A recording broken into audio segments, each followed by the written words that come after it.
tutor and a teacher.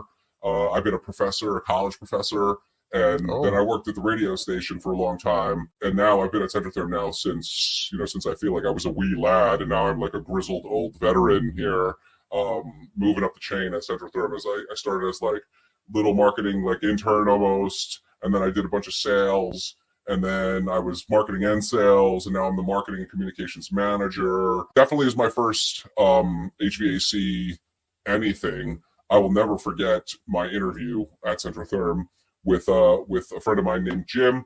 He asked me, easy question, what kind of water heater do I have in my house? And I had no idea.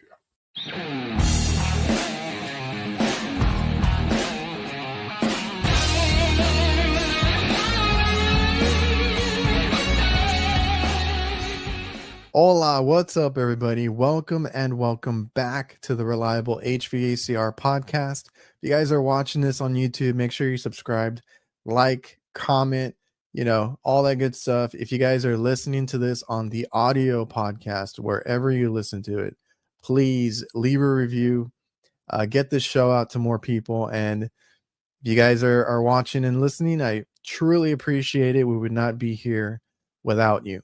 Now, on that point, the first sponsor of the podcast is VIZALOGIX. The future of remote support is here now. With VIZALOGIX TethrIT Now, you can actually see what the other person is seeing. If you've ever had an issue where you're trying to help somebody over the phone, whether it's a tech of yours or a customer, we try to avoid a lot of nuisance calls, right? And you're trying to explain something over the phone, they don't understand you, you end up having to go there in person, and it might be something like really dumb. With TethrIT Now, you can actually take these video calls, no matter if they're on iPhone, Android, whatever device, because you send a link that they click on and it starts or initiates a video call. And then with their technology, you're able to take pictures, draw on the screen, tell them exactly where to look for this or that, or point to things, circle things, and show them exactly what you're talking about. Or you can actually see what they issues I have. So with that, you can actually guide your tech through a call, or you can actually tell the customer, let me see your breaker. Is it tripped? Is it off? Where's the power button? Is it plugged in? All these little things that you could avoid, because like a company like us, we're a little too busy. We could be doing other calls versus going to turn a breaker back on for somebody. That happens quite a bit often. So if you guys want to learn more on VIZALOGIX TethrIT Now, visit VIZALOGIX.com/HVAC. And the next sponsor is my favorite CRM, Jobber. Now with Jobber, we can do professional invoicing and quoting, at its base, but it has so many more features. You can schedule, which we use for reoccurring maintenance. So every 6 months, this thing will remind the customer. There's so much more you can do to message customers, set up reminders, set up scheduling. You can do more with checking in and out. You have price lists. You have tons and tons of features. If you guys need help organizing your business and helping it run smoother, it's been night and day for us. We came from paper invoices. I looked at or into other softwares, and there's a lot of complaints on other ones. And one of the big ones is affordability. Now with Jobber, they have really great prices. I promise you, they have something for anybody starting and needs just the basics. And then as you grow, you can get into these much bigger plans, and it grows with your business. So if you guys are interested in looking more professional, being more organized, it helps me get these invoices and billing out much quicker. In turn, we get paid quicker. So if you guys are interested, I can get you a free trial and discount if you go to getjobber.com/reliable HVACR. And another sponsor of the channel now is VETO. VETO Pro Pack, hands down, my favorite tool bags. Now, you guys have seen me rock a whole bunch of VETO bags, and I have nothing but good things to say. If you ever have any issues with them, they do have a 5-year warranty, but the quality is there. You're going to hear me say that a lot about VETO Pro Pack, is the quality, the different kinds of bags, and the thought process that goes into each of these bags now that I've seen how they design them and the stuff they're thinking of putting out, all the new stuff that comes out. Like they really want to cover every aspect or every need of any technician across many different skill trades. Whether you're a tech that carries a laptop, you need a lot of power tools or a lot of hand tools, like they have a bag for you. Just some of the best bags I've ever had, because I used to rip a lot of the other brands you see at the supply houses or that were there forever. And now VETO Pro Pack, second to none, never had an issue. Go check them out. So on today's episode, we have Matthew Pryce from Centrotherm. Now, this dude is nothing short of a literal rock star. You'll get what I mean by that during the episode. But yes, he's in the manufacturing side. Their company makes a lot of stuff for like more like heating and that side of things, and they do a lot of commercial stuff too. But after hearing about all the degrees this man has and all the different avenues he took in life in general, it's cool how it all tied back into getting into the trades and kind of helped him in his position to do different things and to do many things in this trade. You know, like I said, I know he's in the manufacturing part and he came from a different area than most of us because he actually has several degrees. He's one of us now. He's in the HVAC trade. He's having fun with this community that we have online with everybody here, the HVAC techs, all the guys, the plumbers, across Instagram, YouTube, all that stuff. And, you know, this was just a great, fun conversation, and I hope you guys enjoy the show. Matthew, how are you, man? Excellent. Thank you for having me on, man.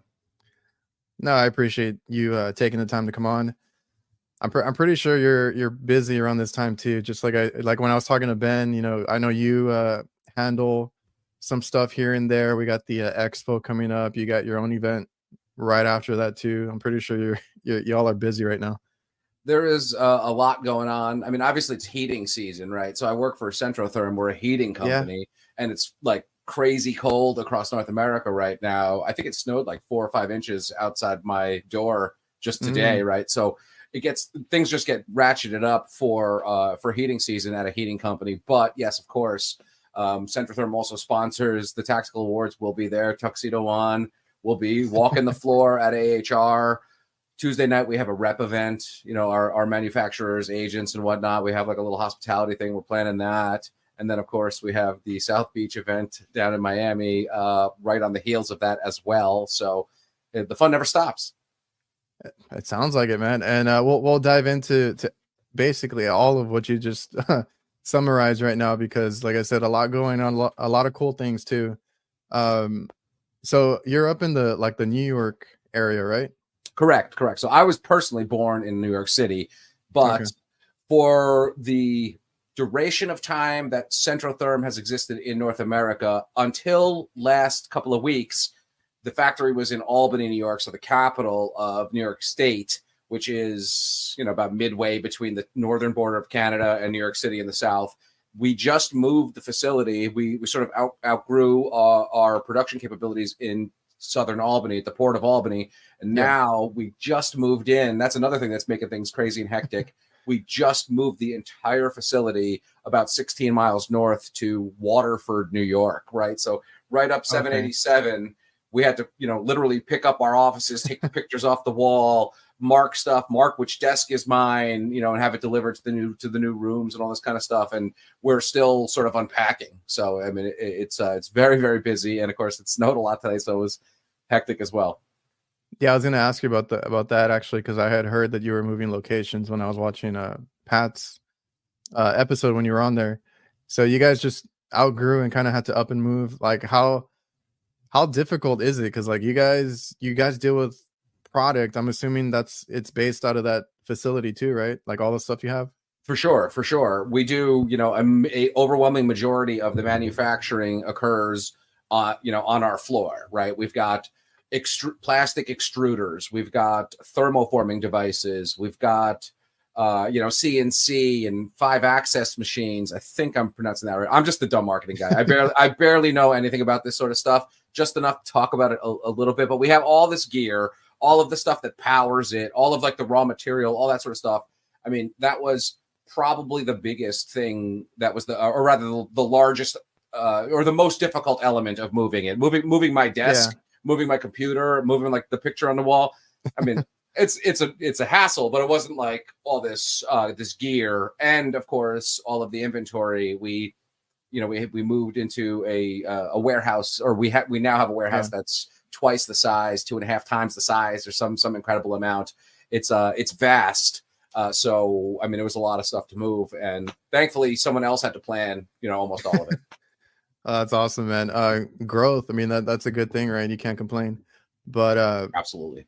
Can you go ahead and explain to me a little bit, because I've been following you guys for a while, and like you said, it's more to do with like the heating side. But can you guys tell me what Centrotherm? I was like, I'm not gonna mess it up, but I kind of did.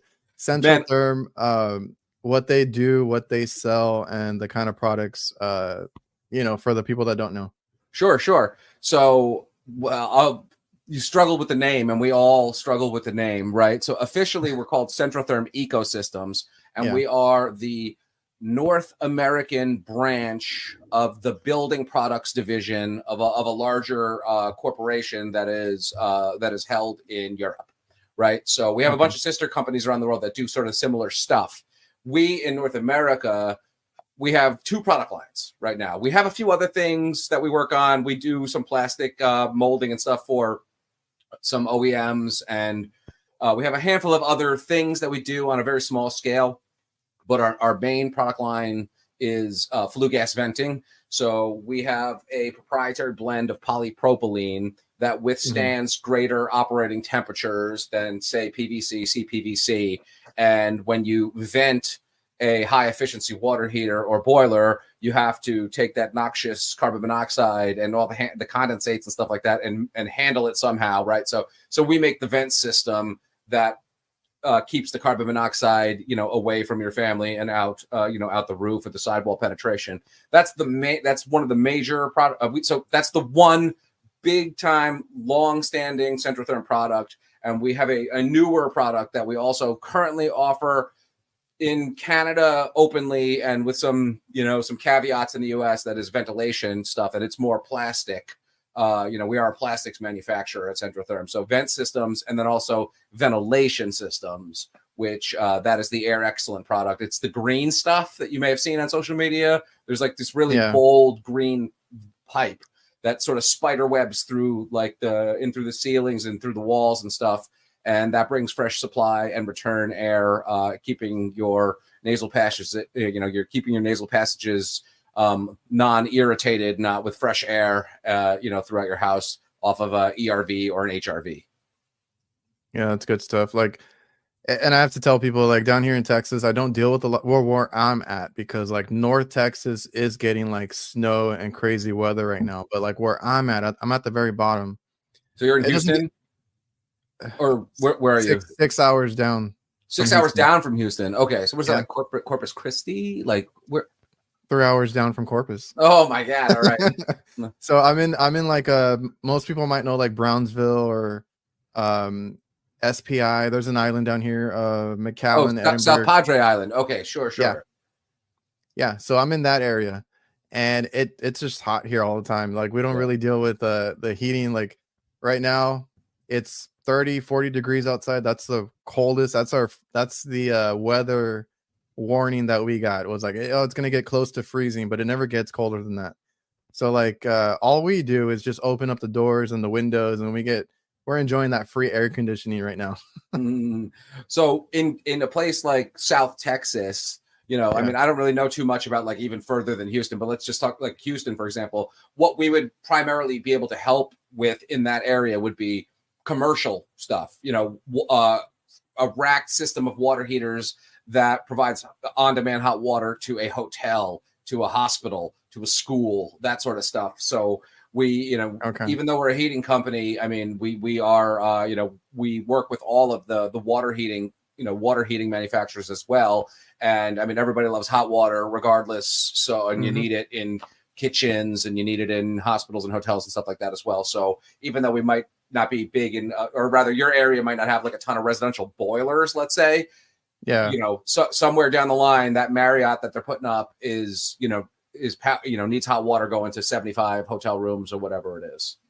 So you guys do a lot of commercial stuff too, then, right? We do. The biggest diameter that we go up to is 12-inch, and we also make like a ton of sort of kits, I guess the best way to describe them, sort of starter packs for your first water heater, and then an extension for the second, and an extension for the third, and then an extension for the fourth.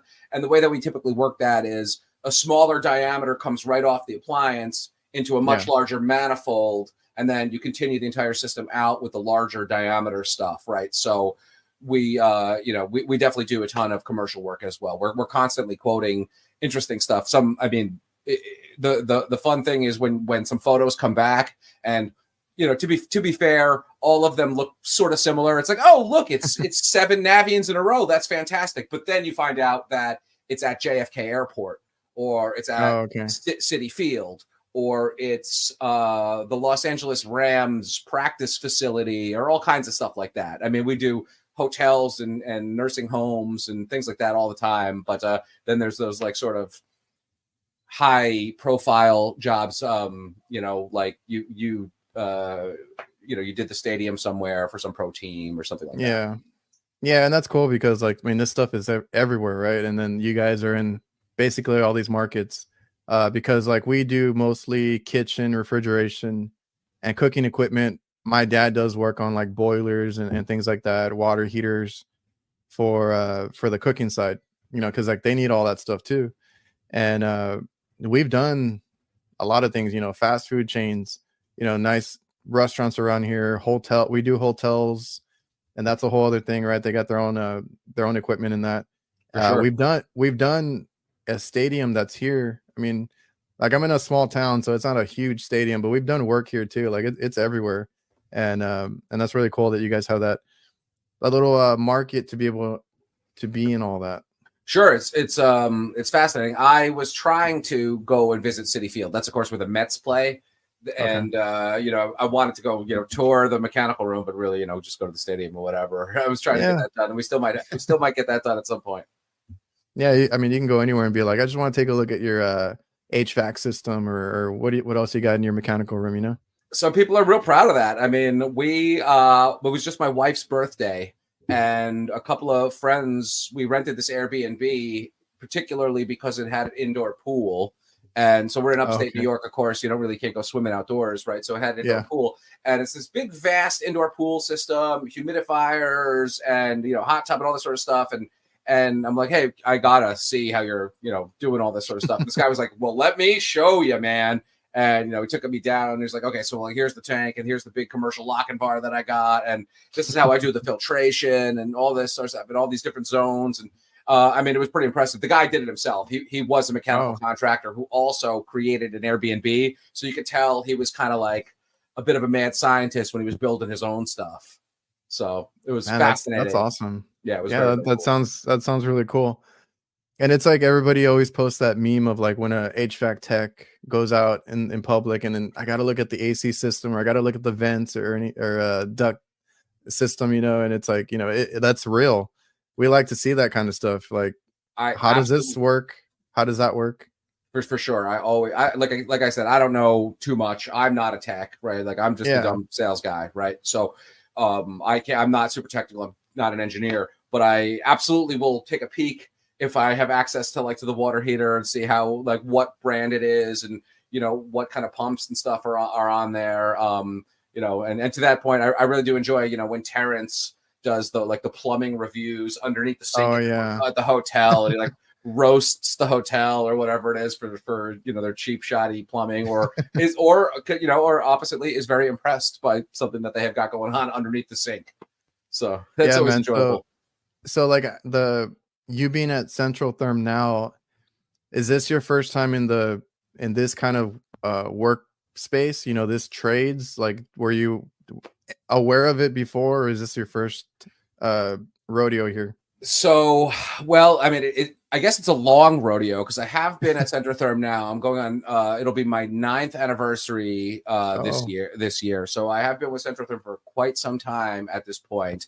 And we've seen, a tremendous amount of evolution just just at our, at that company. But it is for sure my first foray into the world of HVAC.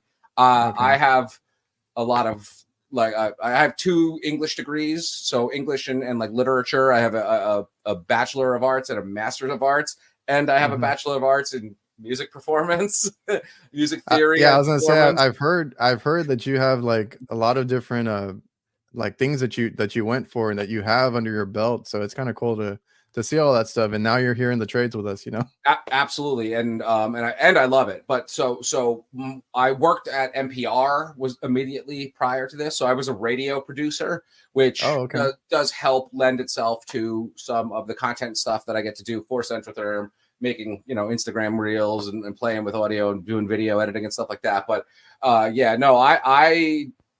was a tutor and a teacher. I've been a professor, a college professor. And then I worked at the radio station for a long time. For a couple of years. And now I've been at Centrotherm now since I feel like I was a wee lad, and now I'm like a grizzled old veteran here, moving up the chain at Centrotherm. As I started as like little marketing, like intern almost. And then I did a bunch of sales, and then I was marketing and sales. And now I'm the marketing and communications manager. I have an employee underneath me, and me and Mike Sakaris run, we are a good team in the sales department doing some, I think, really interesting and creative stuff in the space. But really, it definitely is my first HVAC anything. I will never forget my interview at Centrotherm with a friend of mine named Jim. He asked me, easy question, what kind of water heater do I have in my house?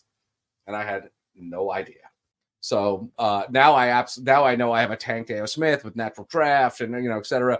But I didn't know at the time, and now I use that as my question to random people. I actually asked that of my congressman when he came and visited the factory a couple of years back. I asked him what kind of water heater he had. Did not know. That's funny. Like, now that you're in the trade, now you pay attention to those things. That's what I was now coming around to, because even me, like growing, like, I got into it kind of young in my 20s and stuff, early 20s. And like before that, I had no clue. I didn't know what HVAC was. I didn't care about like any of that stuff. And then like getting into it, like I said, now I go everywhere. I look at things a little differently and notice more. So that's kind of cool. Absolutely. I'm always looking at the ductwork now in restaurants and stuff. It's like kind of in vogue to have that sort of industrial look, and all the ductwork is like exposed. So you got to look at that stuff. And I'm always, fascinated by all of the trades now. So like I said, I'm primarily heating, but I'm very interested in big, refrigeration projects and, other cooling things and kitchen projects and all kinds of stuff like that. It's just fascinating that this was my sort of introduction to all of that stuff that makes the world go round, that a lot of people never even really give a second of thought to. No, and that's what social media is helping with, like getting the word out there. And that's what I love about, even like with you guys handle your social media pretty well. I think you're the primary person behind like the Instagram account and stuff like that. Yeah, for and sure. It's just making it fun and cool. That's what we need, Well, I appreciate that. A good, credit to my sales director, to my CEO, and really to our global, partners who kind of say, it seems like you kind of got this, just kind of go for it, man.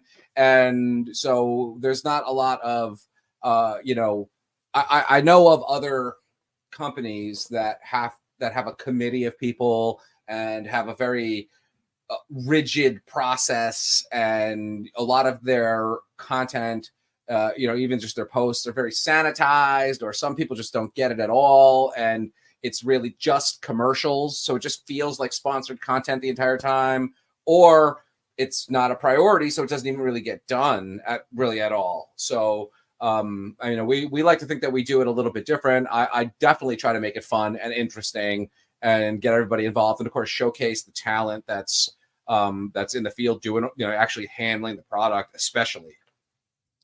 Yeah, man, because I've talked about this before. I can't remember with who, but like when I'm on Instagram, there's certain companies, they're all trying to push a product right now. If they don't put it in your face, even better. It's just the relationships there. And like you said, making it fun, right? Because like I said, some companies do get it, some companies don't, right? They're just trying to push out commercials.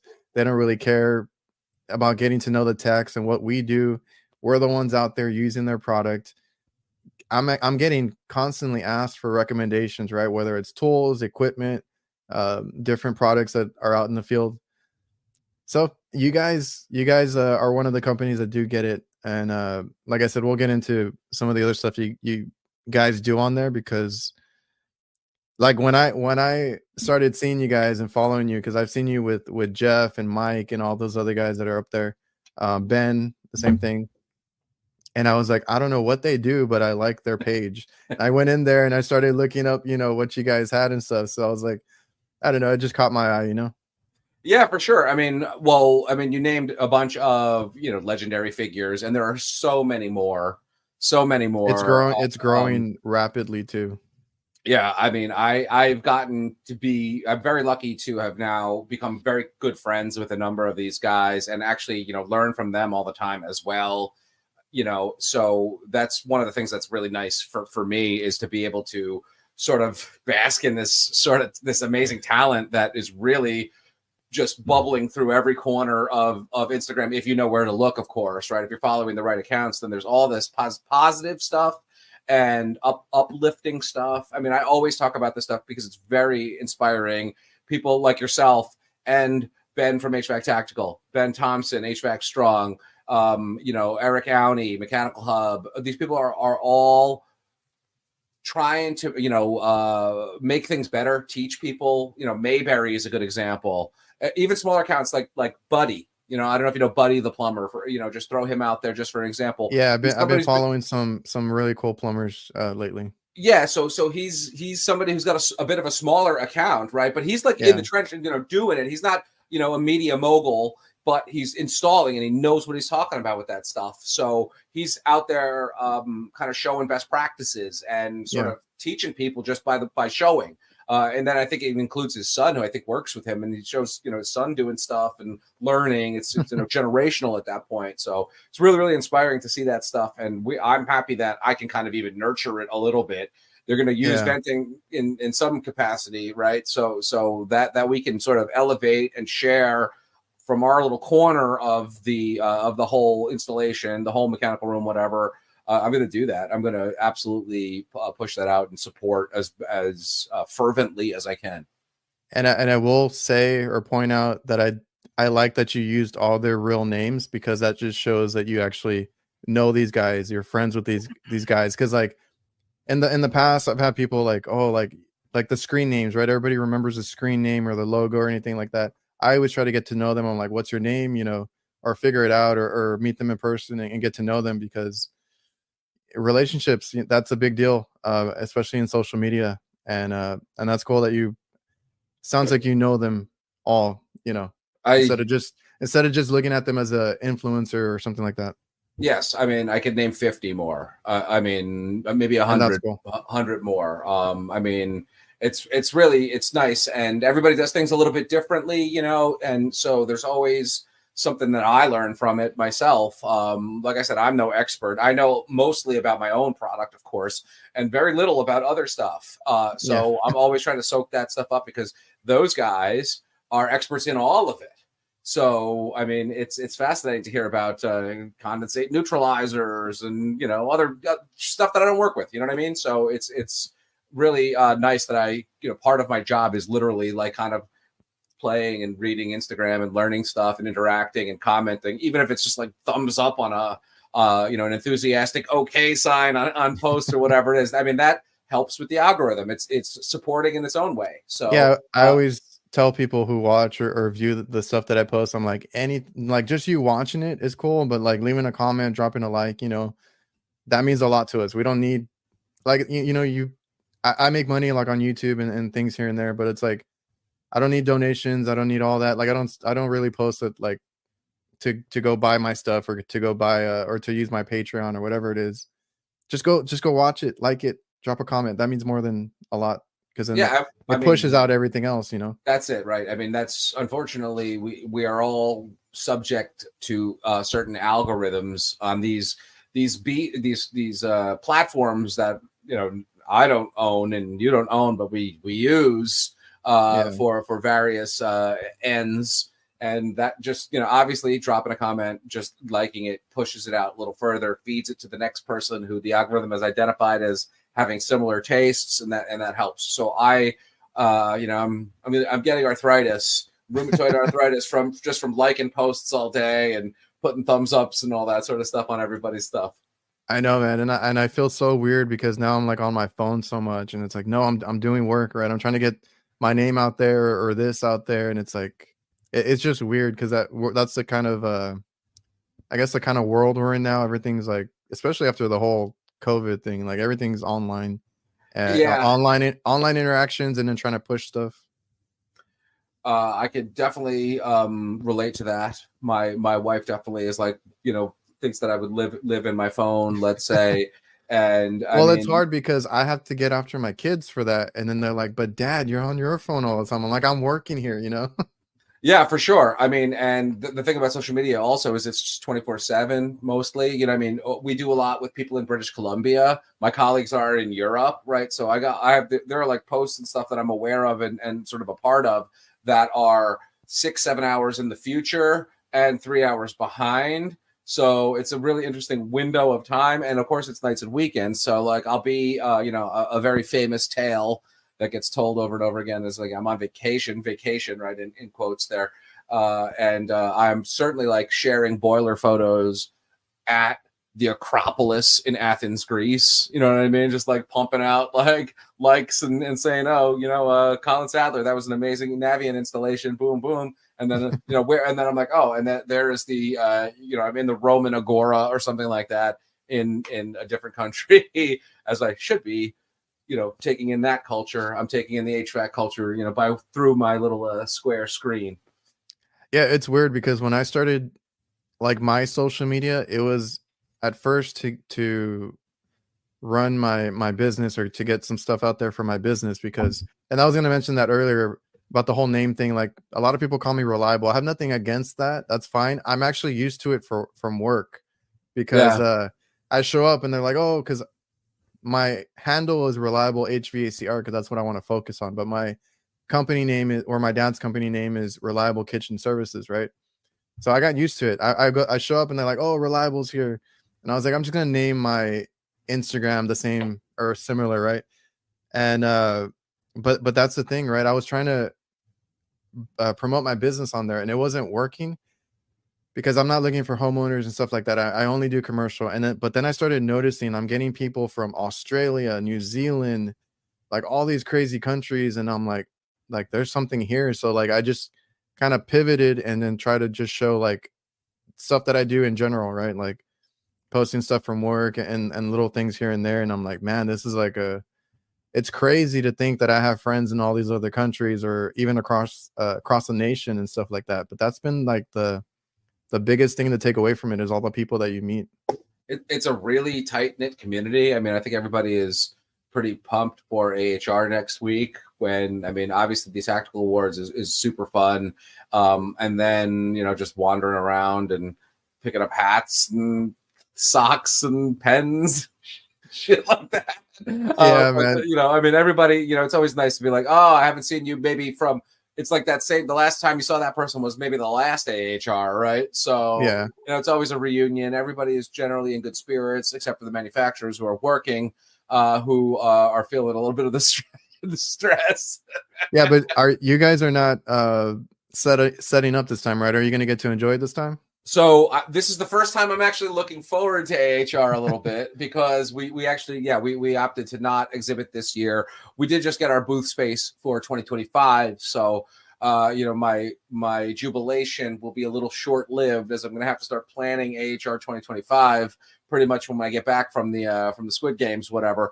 But this year, we are just walking the show. I've got some meetings, set up with things, with some people just to say hello and stop by and, reunite with my friends at Vega, reunite with my friends at Rigid and RLS, whatever, right? Stop by at those competitions. When I'm in the booth, I never get to go see that stuff. I can't wait to film it all. I mean, I can't wait to be in the thick of that and watch people compete, that's something. And I will say, I will say, like, I think I don't know if it was when I had Lance on the other week. Somebody in the chat was asking, like, what's, like, a lot of people still don't know about either the award show or the expo, and they're like, what is this AHR expo? I haven't seen too much on it. So, like, I know more people, like I said, there's more content creators and it's growing like really quick. So I'm pretty sure we're going to be there and everybody's going to be out with their cameras, you know, recording the whole event. But that's really cool. I'm going to try and do something too, just to, you know, spread it out more and showcase, you know, just us being there vlogging. Is there, like you said, there's competitions. I think there's going to be a ton of them this year. There's at least 2. There's a press competition, and oh yeah, I mean, I think it's our last. There's always something, because the last time they had somebody who was like, who can put a mini split together the fastest, who can do right, you're like right, sheet metal pieces the fastest and drilling stuff. Like, I think every booth now is going to have like some sort of competition going on. Well, I think that the manufacturers or the exhibitors, let's call them, that are kind of, they understand that it can't always just be a pitch for the product anymore. You can get that information online. You can talk to the rep. You can go to your wholesale supplier and touch some stuff and figure some stuff out, right? So there's got to be a little bit more of a draw there. You want to know. Here's my call for this year. Here's my prediction. You tell me if it comes true. I bet you that more booths will have like a goddamn Instagrammable booth backdrop photo dealy with, say, a similar light to like what you've got or like what I've got back behind, or you know, sort of a stop and repeat kind of situation with a tiled logo. I bet you that there is photo op is a big consideration in booths this year. Yeah, man, because like I mean, haven't seen it yet. We'll see if it comes to fruition this time, but that's a big thing, right? Like, video is one thing, but I took a ton of pictures last time with all my, you know, all the people that I got to meet in person and stuff, like, and then I know like some of the booths do try to do like the whole meetup thing, and then they want to take like a group photo and stuff like that. So yeah, they might as well take advantage of that and set something up. So we'll see if that comes in, anything comes of that. But that's my prediction. Like, yeah, like you said, like, you don't want to hear a pitch, because like me too, like I've walked around a couple now, and I don't want to, like, sometimes if it's something really cool, like, yeah, you know, pitch it to or me, new, like, you know, something that's new that you don't know about, you know. Yeah, cool, you know, give me some info. Like, so there was stuff there. Sometimes they unveil new stuff, which is cool. That stuff is cool, but like, show me something, right? Like, show me how this drill works or your product works, like. And the competition is really cool, but like, they need to show us that stuff in person, and not be so worried about the pitch. Yeah, well, to me, it all depends on who you send as a manufacturer. I mean, not everybody is personable, or you know, I mean, some old school people will just immediately just start throwing the pitch at you with, you know, immediately, right? It's, I think, kind of, you know, and some people are looking for that, right? I mean, they'll be, you know, you'll come across the guy who's like a journeyman who, you know, had always thought about going AHR, but like, this is the year they pulled the trigger because like their cousin was getting married in Chicago or whatever, and like it worked out for him. I went to the Vegas one because my friend was having his bachelor party there, so that's why I went to the Vegas, and I was like, oh, perfect, it's the same week. Right, exactly, right. So those guys will be the ones that like want to go around and have that sort of traditional trade show experience. They're definitely there, and of course this is a you know, I think see a lot more of the next generation of installers and type stuff like that, but that's not to say that the older generation isn't still present and also in the decision-making capabilities as well, right? So there are some of the older guys who don't really give a shit about Instagram who are still walking those aisles as well. And it's not just old people, because like I've seen a lot of this stuff. So when I go, like, a lot of the stuff I've already seen, right, online or on Instagram, on YouTube, whatever it is. But I took my brother with me to the Vegas one and to the Atlanta one. So that like, the Vegas was our first time, and I was kind of like, oh, I've seen all this. My brother, on the other hand, does not do social media like that, and he wasn't aware of all this, right? So he was kind of taken aback a little bit, and then like his favorite stuff was all the big like the demos, the big setups that they had, all the machines and equipment. Like he was actually like impressed and amazed with it. And he's walking around taking pictures and video of just the equipment that's there. And he was sending them to my dad and stuff. He's like, dude, this is amazing. So like I've seen that dynamic because like I'm one way, he's another way, and we both enjoyed it. I mean, and this is what makes AHR such an interesting and meticulous and strange thing for a marketing person or for, a sales organization, because how do you strike an interesting balance between displaying things that you want to be seen, drawing people in a catchy and interesting way, keeping their attention? I mean, the people do giveaways and stuff. I mean, I forget who it was, so obviously it wasn't that great, but I do remember one time that they had like a Fender Stratocaster with the logo on it, and it was like, drop your business card, and like at the end of the week we're gonna pick it out. So that was kind of fun. I actually went there and I tuned the guitar for them and put it back on the stand, what have you. And another one that I remember was I want to say it was Milwaukee. And they had a giant, like huge 60 by 60, massive football field within AHR, let's say. And I mean, they were showing off saws, and I mean, they're like shooting. I mean, like there's like wood flying everywhere. I mean, it's a spectacle. It's loud and it's like messy and whatnot. I mean, people are trying these chainsaws out or whatever and just chopping shit up. I mean, and make, having a good time trying it for the first time, whatever. I mean, that's, certainly one way. I do hope that they gave their booth staff earplugs. Oh, I can imagine. All right, man. So let me backtrack a little bit. And so you, like you said, you've been at Centrotherm for like you said it was 9 years. It'll be 9 years. It'll be 9 years. And then before that, so then what did you go to, or what was the first thing you wanted to do? Because you said you were a professor, a teacher, a musician. Like, I mean, how far back you want to go? So like when I was like 7 years old, I definitely thought I was going to play like shortstop for the Yankees. I mean, I was the same way. I'm a big basketball dude. I was like, I don't care. I'm going to go play basketball professionally. So that's, that was it, was of course what I wanted to do. And then fast forward a few years later, and of course I want to be, kind of like Jimi Hendrix. Which arm is it on? I wanted to be like Jimi Hendrix. Nice. So I started learning this stuff and what have you. And I mean, I did go back to school for that. And I played like a ton of bands and a million gigs. And I mean, I could show you a video of all kinds of stuff of me playing every instrument. I played, I'm not quite sure, probably like 12 or 13 different instruments. And I've done gigs on almost all of them, meaning I've been like a paid performer. Yeah. To play mandolin, to play ukulele, to play synthesizers, keyboards, drums, whatever, sing. So I mean, that was really what what I'd like to do. But I've always just wanted to make stuff.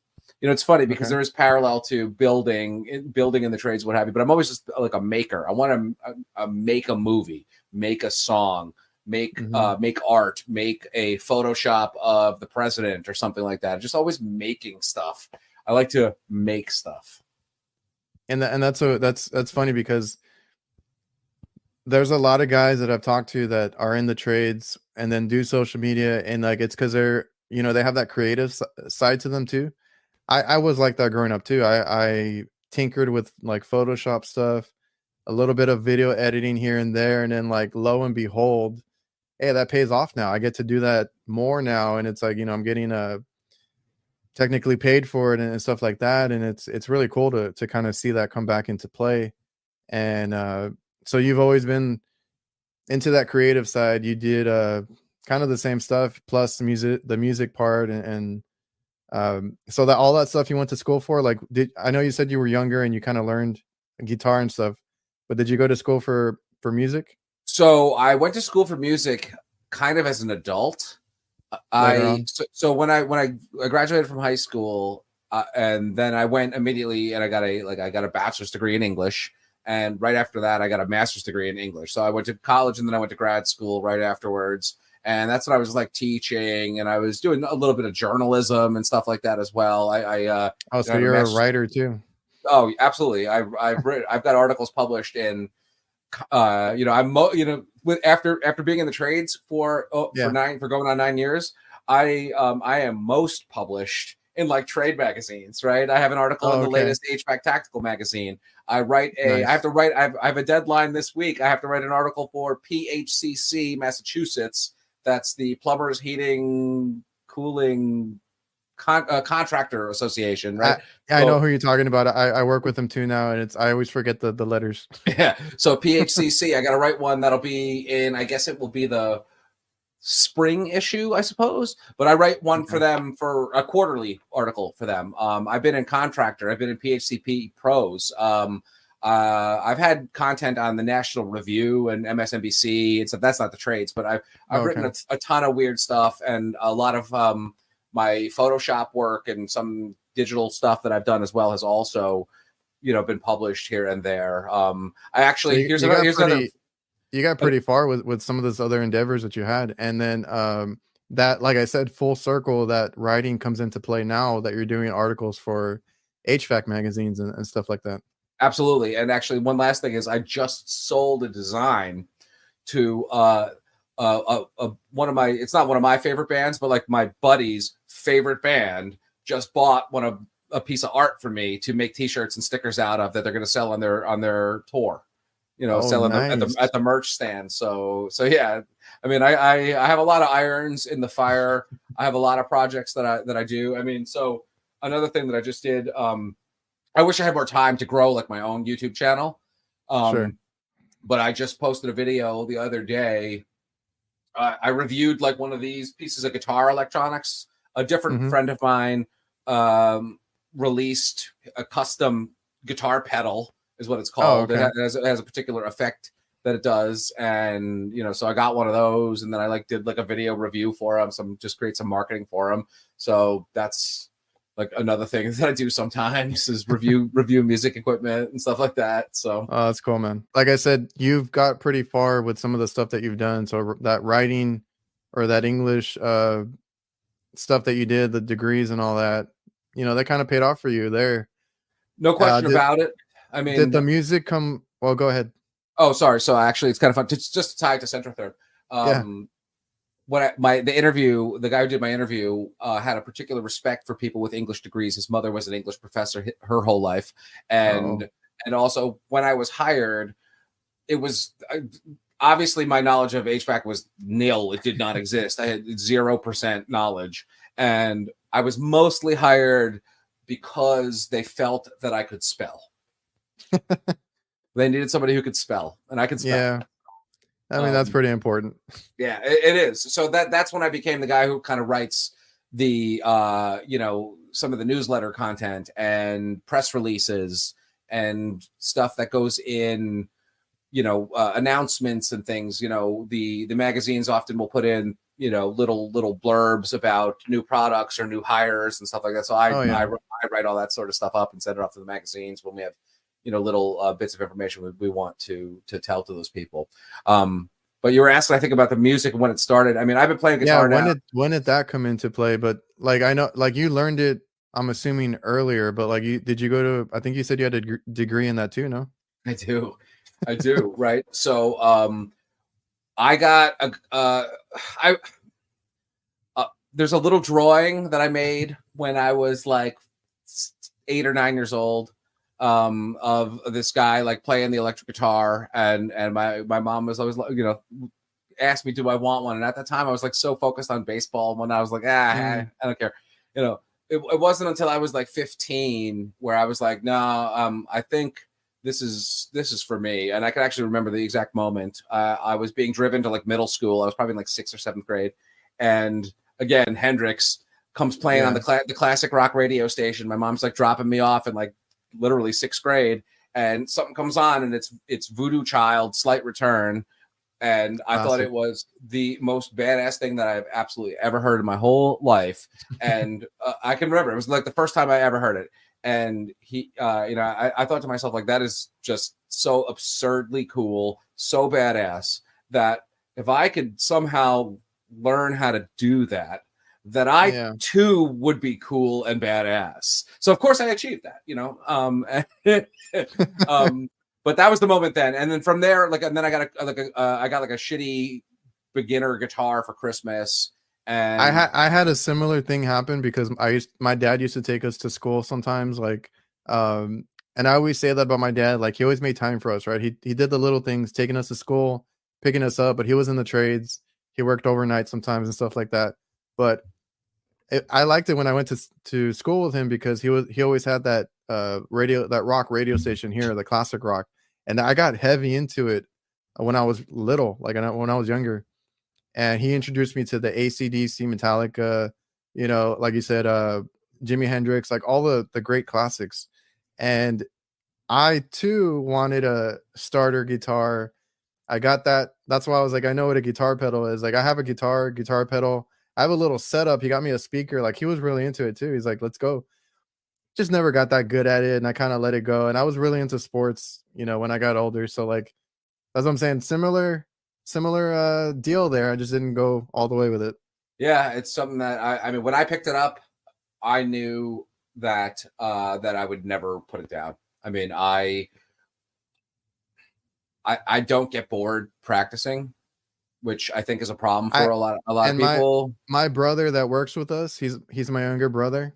He's a fantastic bass player, and he's one of those guys that when he got it every single day, just hammering it out. And I was like, dude, you sound like incredible. He was doing like the little Metallica riffs and stuff like that. I was like, damn, dude. So, I mean, he got that part of that. I didn't get that deal where I was like picking it up and doing it every day, but he did it, and he's fantastic at it. And he still plays from time to time, but like when he was a little younger, he really hammered it out. I mean, you gotta love it. It is certainly a commitment. Like anything that requires practice to get good, you have to want to do it. It can't be boring. It can't get old or stale. If it was up to me, my wife would definitely tell you that I would never leave this little semicircle here where it has all of my toys sort of circularly put around me, and I can do, pretty much anything musically in this little half thing. There's, God, I should count how many instruments are like within my arm's reach right now. There's a set of congas. There is a ukulele. There's 1, 2, 3, 4, 5, 6, 7, 8, 9 guitars, then a bass guitar, the lights, the amps. There's a bouzouki back here, synthesizers. There's like a box that has like 13 harmonicas in it over there. There's a banjo on the wall.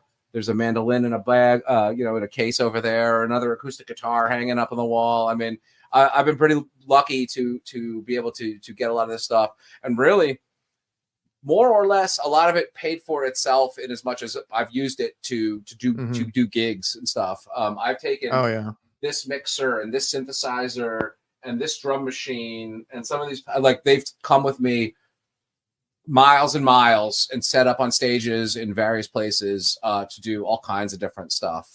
Play jazz, improvise jazz music, to play jam band or songs that I've written, to play cover band bullshit, for like drunk, middle-aged ladies dancing to, Journey or whatever. All of it and everything in between. And it can all be fun or it can all be miserable. It all depends on the gig. I can imagine, man. But you mentioned something about bands too. So you've done this, like you said, you did gigs and stuff like that, but you've been in a few bands or something I've been in a ton of bands. I mean, a ton of bands. So I've had, so I've been doing this now for what is probably close to 23 years, or rather I played for, and I mean, geez, I was in a metal band in college called Trauma, and, Nice. just playing, just ripping metal solos the whole time and just like heavy down picking stuff. And I was like the hippie. I was like a big Grateful Dead fan. They just needed a guitar player. And so I'll never forget this. We did a photo shoot at a graveyard, and they're all dressed in like black leather, and I wore tie-dye. So that was hilarious. I really wish this is before digital cameras were readily available. I wish I had those photos. I've been in many, many bands where I was the primary vocalist and I wrote all the songs. My old band before that kind of dissolved during COVID. We have 2 albums on Spotify.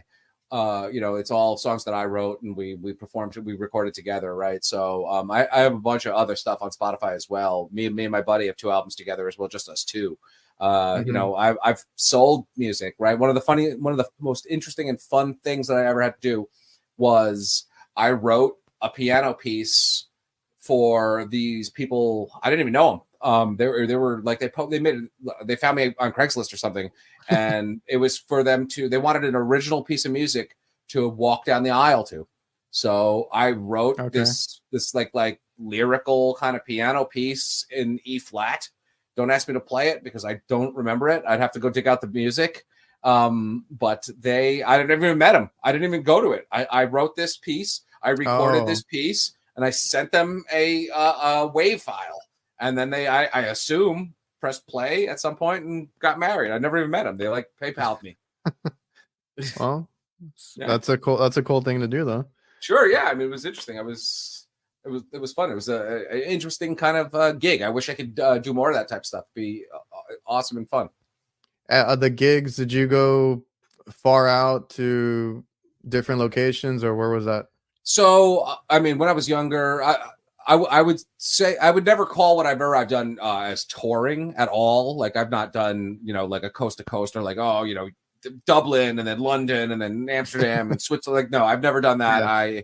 I think the time is unfortunately past for that dream, although it was something that I really wish I could have done at some point in my life. Now I, get on a Delta flight and go visit these things as a tourist. So whatever. Yeah. I mean, I got there one way or the other. But I mean, when I was younger, you're still in school and stuff like that. So you play sort of the local thing. So I grew up around New York City. So I played a ton in like Manhattan and Brooklyn, but also in like Westchester, Mamaroneck, New Rochelle, Mount Vernon, Yonkers, like right in this little like Westchester, New York, Long Island, New Jersey area. Then, I played with my band, a bunch of festivals and stuff like that, all in sort of like in the Northeast, into Massachusetts, into Western New York, a little further south. I play, you get these strange and one-off gigs. I mean, like one of the most fun gigs I ever played was at a like a block party, I guess, somewhere in Pennsylvania. I couldn't even tell you where, but they were roasting a pig, and they made this makeshift stage out of a pontoon boat. And I mean, it was this place where there was, like no curfew or nothing. So we were like jamming real late and everybody's partying. I mean, it was like an amazing time, So, and then, I played with this cover band for a little while when I first moved up here. And we were going like pretty much south of where I am now, all the way up to like the Canadian border was like the area that we played for the most part. So I was driving 4 hours, sometimes 5 hours to get to these gigs. Which is not obviously getting on a private jet to go and play at, like I'm at Square Garden or something like that. But, we were playing these gigs that were booked and decently paying, out of town. Oh, man, that's cool though. That you got to, it's a cool experience, right? You got to do that for a time there and live it out a little bit.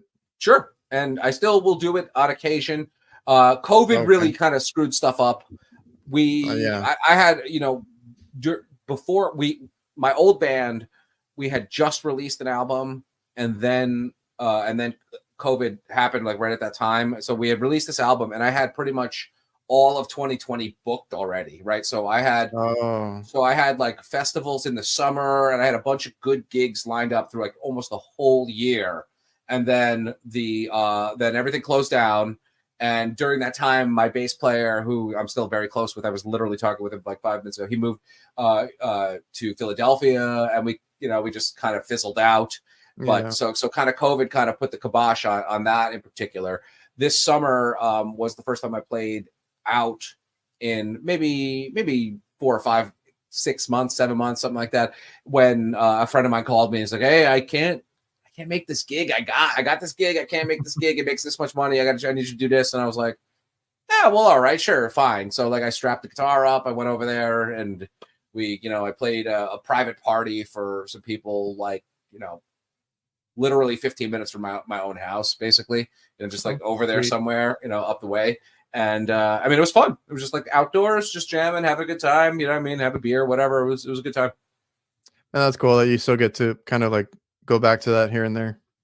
Yeah, if I was passionate about carrying shit, I would just I'd make some calls and we'd be right back at it, right? I still have all those connections, and if I wanted to do it, I'd call some friends, I'd see what I could put together as in terms of an ensemble, and then I could book gigs with people, tomorrow. You know what I mean? I can make some calls and get some stuff figured out and get some stuff going if I really wanted to. But this stuff is heavy, and the way that linear time works, I am getting old. So I feel the same way with what I do. Right, I'm like, man, I'm getting a little bit older. I don't want to be carrying around like for me, it's like bigger tool bags or downsizing stuff here and there. It's like can't do it anymore. Yeah, absolutely. That's why my whole setup here is pretty. It's pretty like designed to look good on camera almost, and not. I mean, if I had to go to a gig, I would have. I don't even know how much unplugging I would have to do, and I mean, I won't show you some of the cable situations down there. It would offend you. But yeah, so this is where I do stuff now, and I've just invested in Pro Tools. So now I'm starting. I want to record like my first ever sort of solo album, and I'm just going to do all the production myself and see what happens. Yeah, you're gonna do that in your studio there then. Absolutely. Awesome, man. Well, I can't wait to see what comes of that, man.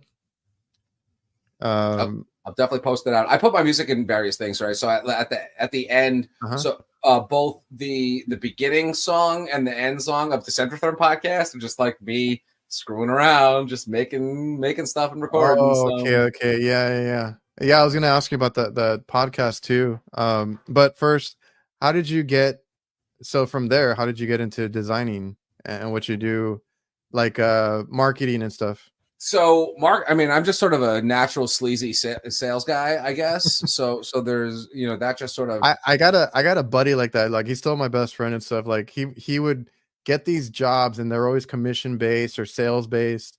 He was damn good at them always. And he's like telling me about it. I'm like, I can't do that, dude. It's not for me. Go do you. It's not for everybody. Yeah. I mean, I'm of course kidding. I think that I actually buck some of the trends of a traditional sales guy, and in truth, I am a marketing person more so than a salesperson. I'm less, less held accountable to certain like specific quotas by territory and things like that, and more about what I like to think marketing is supporting sales activities. And what I personally do is like, I think elevate the Centrotherm brand name and make us more of a notable thing. This way, when a sales guy goes in to have that conversation, we don't have to introduce ourselves. People know who we are now. And I think I've had some like phenomenal success in raising the profile of Centrotherm over the last couple of years.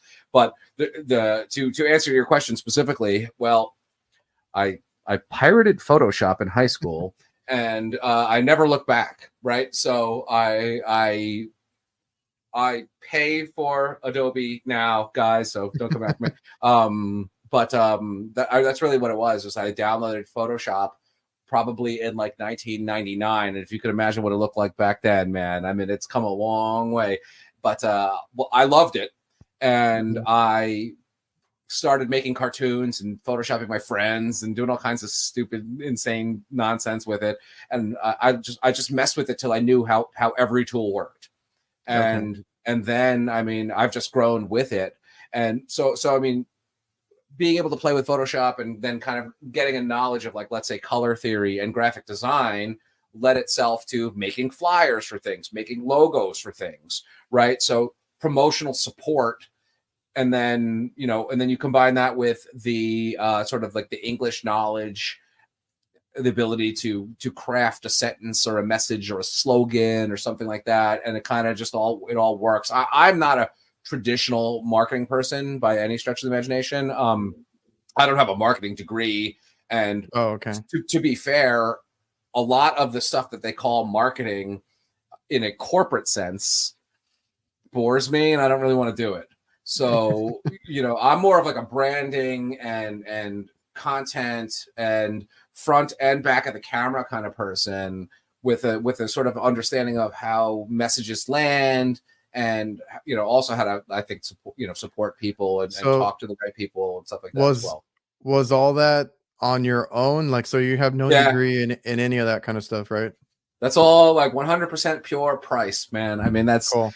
Just sort of how I've always, been just a talker and just a like I said, I like to make stuff, right? So make a reel, make an installation instructions, make a QR code that goes to a video that I made. Also, like that kind of stuff is all marketing is making stuff that supports sales activities. So whatever that is, be it an Instagram reel or be it a laminated sheet that has all of our parts on it and blah blah blah blah blah. Yeah. You know, I mean, it's a little bit similar, you know, even though obviously a reel is very different than a technical document or what have you. But I mean, sort of the same family of creation. Because like I know you mentioned about your first Photoshop. I mean, I kind of went down that route too, right? I got the whole suite when I was looking for them. Anyway, I learned a lot of the different programs there, and like it helped me with our business because my dad started his business. He doesn't know how to use a computer. He doesn't know anything, you know, how to get the name out there. He needed a logo. So I kind of messed with, like you said, Photoshop and all these other ones. And like InDesign, Illustrator. I designed a logo, got different things out, designed a brochure, a flyer, just went to town and I was like, I really dived into it. And, you know, I got into that too, but it's funny because like I mentioned, my younger brother, well, my youngest brother is the musician on the side. My middle brother is the designer on the side. So he's the one that if I ever have a question, like how does this work in Photoshop, I will go ask him because he did photography and videography. He tried to do it professionally, but the job that he's at, he's been there so long, like they pay him so well. And it's just something he would do on the side, you know, his little gigs here and there. And I think he's trying to pick it up again, but like he's the one, it's like he knows what he's doing. I'm like, I don't know, I'm winging it over here, but if I ever have a question, I'll go to him. I mean, by all means, message me as well. Happy to help. I was gonna say now I have a good connect for several things because you got a lot going on, man. Yeah, well, I mean, so it really did start with Photoshop because God, it's gonna date me, I suppose, but I don't think InDesign was a thing when I first started messing with Photoshop, right? And definitely, you know, Premiere Pro wasn't a thing either, and that's my preferred editing software. People like DaVinci Resolve these days in the nerd, like in the video in the video editing subreddit world, like let's say, you know, DaVinci Resolve is pretty popular, but I only have two brands across all the music stuff, right? Like I love Gibson, I love Fender, I love Ibanez. I don't have any brand allegiance except for two companies, and they both start with A. One of them is Adidas, and the other one is Adobe. those are my brands. I gotcha. Well, that's really cool, man. So like you, I mean, so now you handle all that stuff, right? For Centrotherm, you're behind and in front of the camera, handling their Instagram. Were you doing the rebranding for them? I heard you say something about that on Pat's. Yeah, so I can't say that I did that by myself, but I definitely did a lot of it. Like I didn't design the logo, but I have I would say fond memories of parts of it because I did get to work with one of my absolute favorite people in the world. His name is Martijn. He's one of my colleagues from the Netherlands. But I'll never forget it because we did it leading right up to AHR in 2018. So around like January 5, 2018, Martijn comes in from the Netherlands and we sit there and we go over like the company soup to nuts. And we made new letterhead and ordered new business cards. We redid the website completely. We changed all of the documentation that had the old logo on it. We updated everything completely holistically. And he was obviously a big help to me, but that was a wild time to completely wipe away the brand identity that had been there for, years, decades globally, but years in the US, and introduce a new thing completely when they said it was time to do that. I mean, that was none of that was my decision. If it was up to me, we'd rebrand again. I don't really love our logo. It's okay, but it does present design challenges. I actually the chartreuse green has of course grown on me, but it is also it's also very garish. It does lend itself to having very nice looking stuff. That's why I picked this coffee cup because it's the same color as our Centrotherm, what have you. I was going to say it stands out. Yeah, it definitely stands out. there's that. Doesn't match with everything, so it does present some difficulties. But if it's bright, and but yeah, I mean, so that was a wild time to completely revitalize and revamp the entire brand identity of the company, from that, which we're still, so 2018 is what, 6 years ago, 5 years ago, and we still find certain forms, like, you dust it off. It's like, oh, it's got the old logo on it still. All right, I guess we gotta update that form. So it's still an ongoing process, even that many years later. But it was certainly an arduous task to get it done, and we were under the gun because we were like up against going to AHR when we had a new booth with the new logo and everything. It was fascinating time to be alive. Very exciting stuff at the pipe store. And did you say you were like a disc jockey or DJ or anything like that, or was it radio? Did you do radio? I did do radio. So I've never been a DJ per se, amateur DJ when I'm in the car, of course, spinning all the classics. But no, my previous job before Centrotherm was I worked for WAMC, Northeast Public Radio, the Capital Region of New York affiliate for NPR. So I was a segment producer for WAMC. And what I did was, I had to produce 2.5 minutes of radio for every Monday through Friday, right? So I had a little segment that I worked on that aired at 7:34 a.m. and 4:56 p.m. Monday through Friday. It was called a module, right? It was what I produced. It was like a little gap filler in between shows. So a show would run short, 24 minutes instead of 30. And then I would produce these little things that filled in. So I had to, it was my job to make 5 of them a week, essentially. And so, yeah, that was interesting stuff. And that's where I got, I learned a lot about audio editing, obviously, there. Yeah. Was that you like doing voice work too, or what kind of segments were they? So it was called the Academic Minute. It still airs. There's a guy who produces it now. It's still on the air so many years later. And what it was hosted by, at the time, she was the president of Mount Holyoke College in Hadley, Massachusetts, just about 45 minutes to an hour east of me here. And I would write the script for her.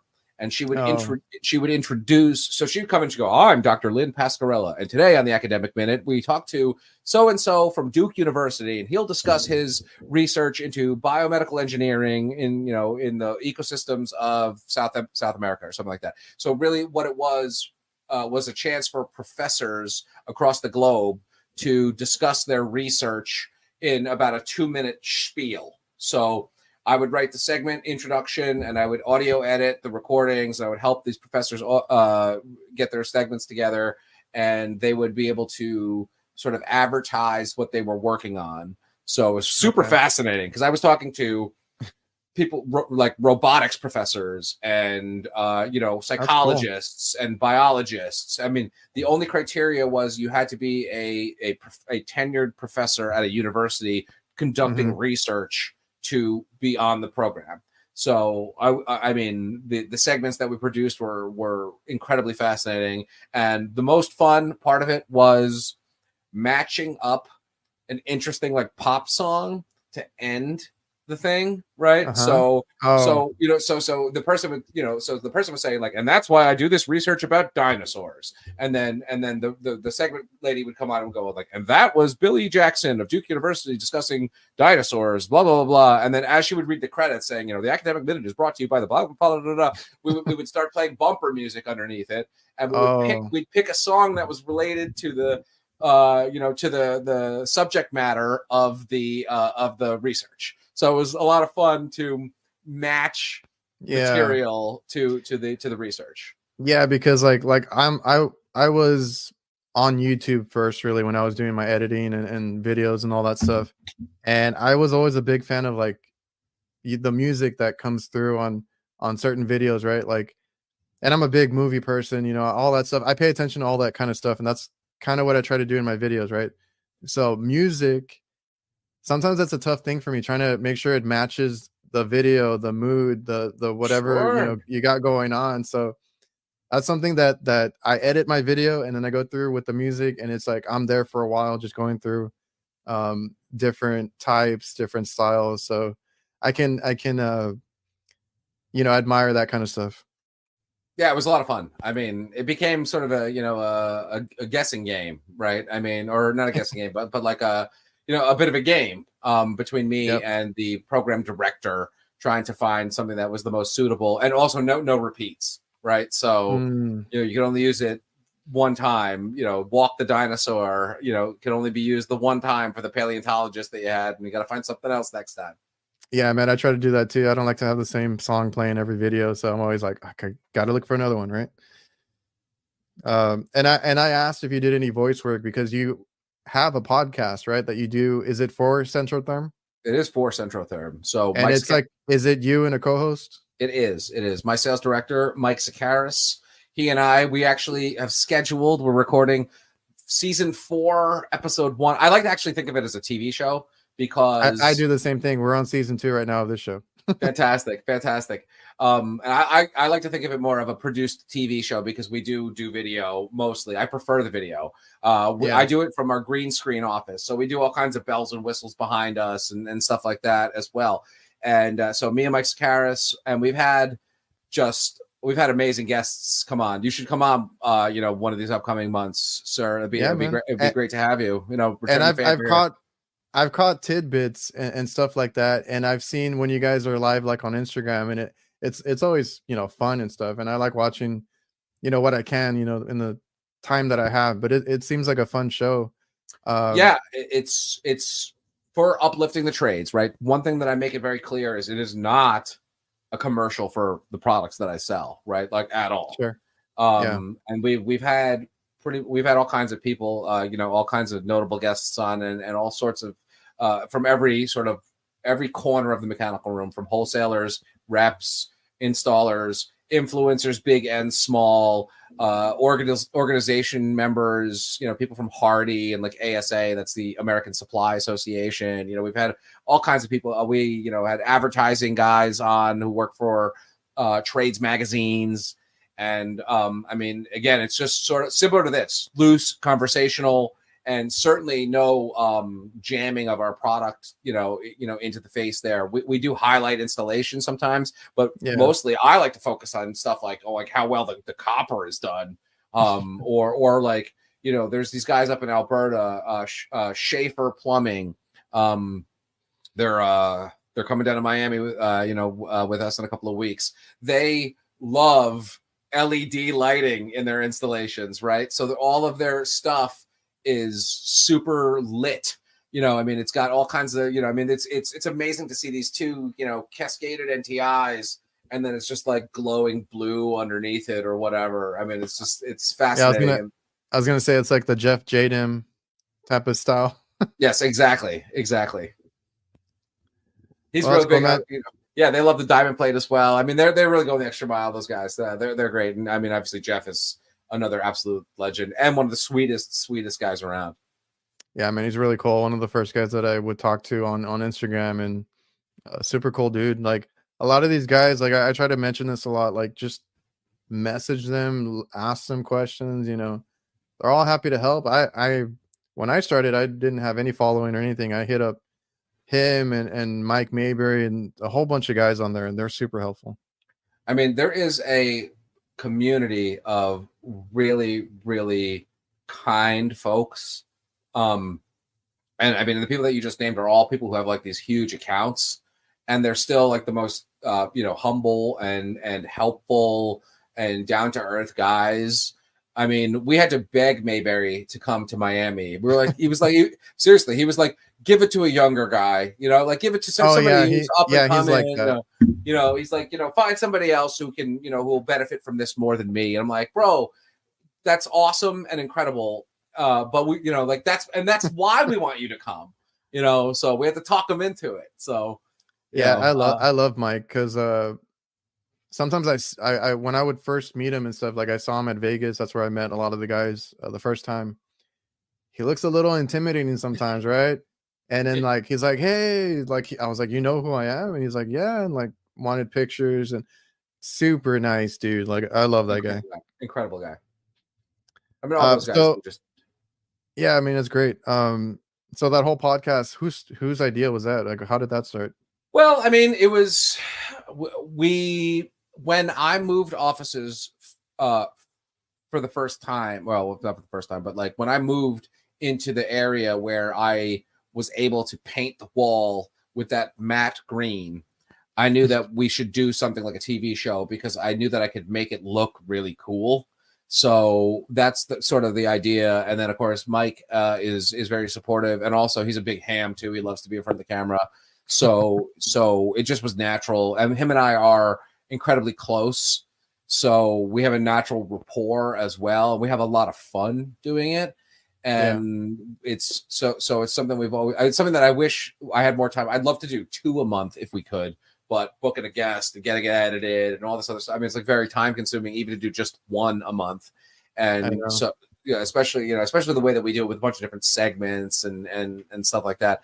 So it's difficult, but it's super rewarding, and we get to have amazing conversations with some of the top people in the industry, and we just have a great time doing it. And I like to think that it looks pretty fun and cool and we have even I'm unveiling a new studio. We'll call it a studio. It is obviously the background element from the green room. So we will have a new studio for season 4, episode 1, which will we have Alex Bischoff of Howard Mechanical scheduled to be our guest. And awesome. So that's how we're kicking off January. We're recording that on Friday. That's awesome. Or this coming up Friday. So this will air, you said, in a couple days, right? So yeah, after it'll be right around that time. The name of it is Mechanical Room, right? The Mechanical Room, yes. Okay. Anybody want to go check that out? Okay, so because we've been talking about community, the stuff that you have going on, the podcast. There's this other little thing that you guys started, Squid games, and I kind of wanted to get into that because I'm also curious about it too. Sure. Now, can you tell us, maybe explain what it is to people that maybe haven't heard of it, because it's fairly new still anyway. Yeah, well, this is the second season, as I'd like to call it. We are basically doing the same thing that we did in 2022, only larger. We had about 27, 28 people coming down. We have twice that coming down this time around. And I mean, basically, it's a networking event, and everybody's kind of, it's not dissimilar to, say, the Rigid experience, or Navian brings people to NASCAR or go to Vegas and go see Santana and things like that. So I mean, obviously it is like a marketing expense is the way it is looked at in terms of corporate language. But really, sure. I mean, I'm looking at it very, very similar to how we do the podcast as well. We're just bringing together some of the top people in the industry, and it's going to be a great time, a great networking event. We're going to play some games, have some fun. There's prizes. I mean, we're going to be at the beach. We're going to be, at the Temple House, which is just an insane facility. So day one, we did it basically one day last time around. Now we got 2 days this time around. Day one, we're doing some beach stuff. We're doing, I don't want to let the cat out of the bag, but some people know about some of this stuff already too. But so we got some games at the beach that we're planning. Then there's a scavenger hunt throughout South Beach that we're gonna unleash these people out throughout South Beach and make them put my sticker on a stop sign and things like that. Take a photo of it, whatever. And then we got like dinner back at the place and a couple drinks, whatever.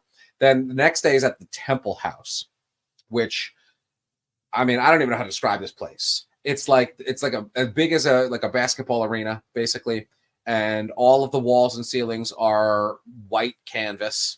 Then they have 3D, like 4K, 3-dimensional projectors hung every corner. So the whole place becomes like this immersive experience, right? So we will turn it into all kinds of stuff, right? Like at one point when the dodgeball challenge happens, all of a sudden we're going to be like in ancient Rome, and it's going to be like gladiator arena time. Yeah, that's right. I've seen, like I said, I've seen bits and pieces of it, and I kind of wanted you to explain that stuff, but that all looked really cool, like on the last one.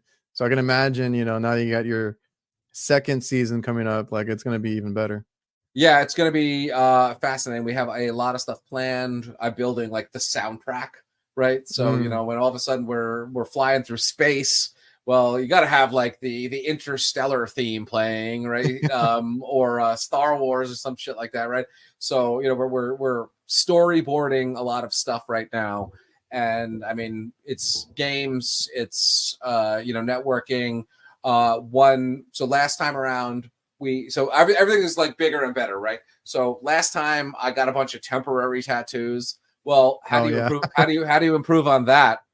Well, the answer would be real tattoos. So the guy who did all of my tattoos is coming down with me, and we're going to set him up in the corner at the place, and you can sign up, and we're just going to be doing real tattoos in this place. Man, I remember y'all talking about that because I think it was in a stream or something where I was in the chat and I was like, oh hell yeah, that'd be cool. But that's awesome. We first talked about that when we had Jeff and Mike on an Instagram live, like that must months have been ago. Yeah. So that was, I believe, when we were announcing that we were going to do it, which was always like, after we did the first one, everybody was like, are you going to do another one? Are you going to do another one?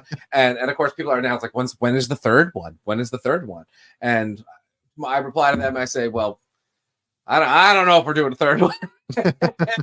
This is an incredible amount of work. It's wild and intense, and but it's all worth it. And I think it's going to be a great time. And I think people who are lucky enough to come with us are going to walk away with something really, really memorable. And a lot of us will be able to live it vicariously through social media because it's such a spectacle that everybody goes live, everybody takes pictures. I mean, it's a reunion of sorts, you know. So there's going to be just so many joyous hugs and, you know, camaraderie and, you know, like bromance stuff going on that you know, a lot of people will be able to live it vicariously as well. Yeah, I remember. That's how I saw it last time because I guess I hadn't seen too much of it, and all of a sudden, bam! Like everybody's posting about it. I was like, "What is going on over here?" Everybody's like getting all together in Florida and stuff. And then you have, I mean, you're the marketer for them, and you got this whole Squid Game theme advertising. This I saw it more this time. Everybody playing into it. You know, it's a lot of fun. Yeah, it is, and that's what it is. It's all in good fun. It is a competition. We have a plan for, you know, a winner, let's say. But I mean, it is, you know, it's just going to be a good time for everybody. Is there like what does the winner get? Can't say surprise? Yet. We're working on that. We're working on that. All right. So we're or how did it work last time? So I mean, the winner was up for debate. If you ask Aaron Bond and George the plumber who won, you're going to get a different answer from each of these guys. So, you know, and I think we just had some like little knickknacks and stuff. I think like AirPods or an iPad or something like that last time around. It was like a prize. I got something bigger in mind this time around, and I mean, I'm not 100% sure it's going to happen because other things have to happen first for it to work out. But I mean, I'll just say, I mean, we're hoping that we can bring the winner to our like ribbon cutting at the new factory, which that'd be dope. Yeah, that'd be cool. Which is not something that we even know we're doing yet.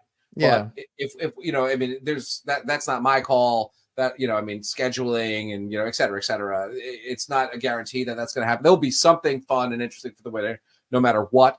It's my hope that we can do like a factory visit. You know, when we have the big like an open house and a ribbon cutting, let's say. I mean, we're already in there, so it's going to be like a couple months. I mean, you know, down the line. So it's not like exactly the exact ribbon cutting, but I mean, still got that new car smell. You know, and it definitely will. You know, in the spring as well.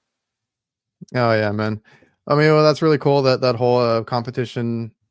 It's like what I was gonna say is that there's a lot of things that people look forward to. There's the now the Tactical Awards show, exactly, AHR Expo, and Squid Games. Those are that's it, man. That's and the symposium. I forgot about that one.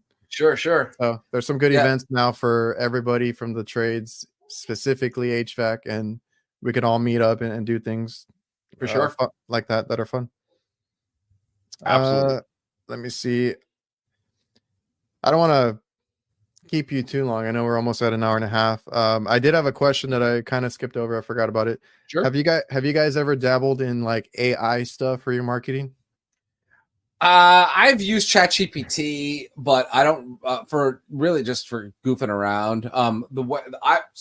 The AI that I've used has been some of the generative fill stuff in some of the Photoshop Oh, AI, that's right. Yeah. which I find to be okay. It's done an okay job. ChatGPT, in my opinion, is basically just sophisticated plagiarism software.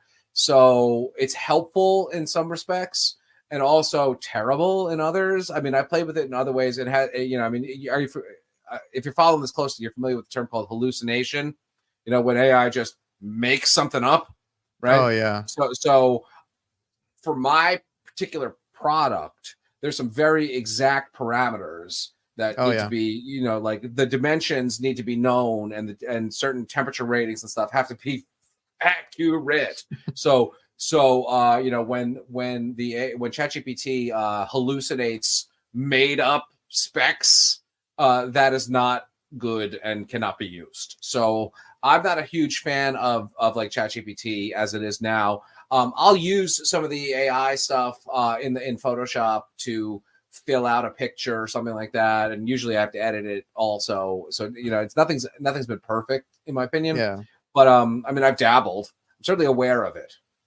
Now I was just wondering if you guys used it for your marketing or anything, because like I've been trying it out too, and I've kind of come to the conclusion that you have about it. That's where I want to use it, is like that generative fill, just to kind of multi-purpose some stuff that I have, or kind of be able to use some stuff that I scrapped or whatever. But I don't know, some people are trying to implement it to the HVAC world now. Like there's other companies that are trying to do it, and I'm like, I don't know if I would trust it with this line of work yet. It like depends on what for. Yeah. I'd be very careful, and I'd proofread the shit out of anything that left. Well, some people are trying to use it like for tech support for young guys, and I'm like, I don't know, like it might lead them down a rabbit hole. It might lead them to some readings that they are not correct. Like you said, there's numbers. We deal with a lot of specific numbers and stuff like that. So I don't know how I feel about it yet. I would not use it for tech support personally. I mean, RTFM, and until that manual until ChatGPT can spit you the manual back and cite it and be like, well, thank you, Adrian. On page 16 of the Centrotherm manual, it says this and this and this and this, and you can trust it. I mean, then okay, but until then, I don't know about tech support. I mean, to me, it's more like, can you give me 5, article topic ideas for, HVAC and social media or something, and then like 1 out of 5 is like something that I might be able to tweak to my needs. Yeah, I was actually messing with it before we got on. I was like, let me just see what it tells me, like for podcast specific stuff, and it's like, there might be one in there that I like, but then I got to change it anyway. So yeah, it is what it is. If you use it as like a spark, I mean, that's the kind of thing. I mean, that's what I've done so far, right? I've definitely used it a little bit so I had to write 600 product descriptions, right? Mm-hmm. For a PIM system, right? And it gets pretty repetitive after a while. So I was like, here's the one that I wrote. Phrase this differently, or paraphrase this differently. Yeah. And then like it's like, okay, this sucks, but this is a good verb. Like they picked a good, like this is terrible, but I can use this word, and this word that they came up with, I can redeploy in a way that actually does help me. So yeah, like I think that's what my girlfriend was trying to get me to use it in that sense, right? If I'm writing up something and then like I need like maybe some different words or something like that, because there's also like I believe it's Grammarly or something. Yeah. That helps you, but then like it writes it, and I'm like, I don't know, that doesn't sound like me, or there's different things. I'm like, I still have to go back and mess with it. Yeah, indeed. I mean, and I think that probably will always be the way. As good as it gets, it's probably best to, the human element. I mean, really, the best computer that still exists is this. Oh yeah. The gray matter, right? I mean, so it'll always be, I think, superior in the long run, even if it's not in the short term, if that makes sense. And you never know, man. The computers might take over the world. There's some people that when I've seen online, there's some people that when they use it, they always put please at the end because they're like, I don't want to piss off the AI. Yep. I've seen that too. And we're always conscious about that kind of stuff. All right, man. Like, great conversation. I loved having you on here. Like I said, we're at an hour and a half. So, is there anything you want to point the viewers to, like any Just website, social media? Yeah, I mean, subscribe to our YouTube. We put up all kinds of goofy stuff, and just and follow the Instagram. And if you want to follow my personal Instagram, it's Matthew Funtime on IG. So Centrotherm Ecosystems is the corporate brand. And if you want hot political takes and guitar pedal shit, then go to mine, which is just Matthew Funtime. So. And I'll link all that in the description. Any information I have on you and Centrotherm, I'll go ahead and put that in there. So I appreciate you for coming on, man, and taking the time to chat with me. Yeah, well, thank you for having me. It's been a pleasure. And I'll see you in less than a week. I assume you'll be wearing a tuxedo, correct? Oh man, I have a tuxedo shirt. A tuxedo shirt. I want to scare Ben with it. I'm gonna put it on. He will definitely be. I think he's. I'm trying to encourage him to be a little bit stricter with the rules on the dress code. It's like, we got to go black tie, man. I'll be in a tuxedo and a bow tie and the whole 9 yards. My wife's in a gown, so. Yeah, I got some clothes, and I'm gonna go look around for a few more things. But like, I was like, I'm gonna pick this shirt up, post with it, and kind of scare him a little bit. He'll love that. He'll love that.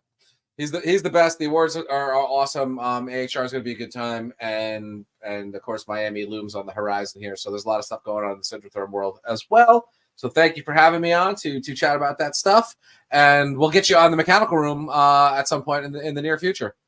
Yeah, man. Just let me know. All right, guys, everybody watching and listening, I appreciate you. Enjoy the music by Matt here, and I will see you guys next time.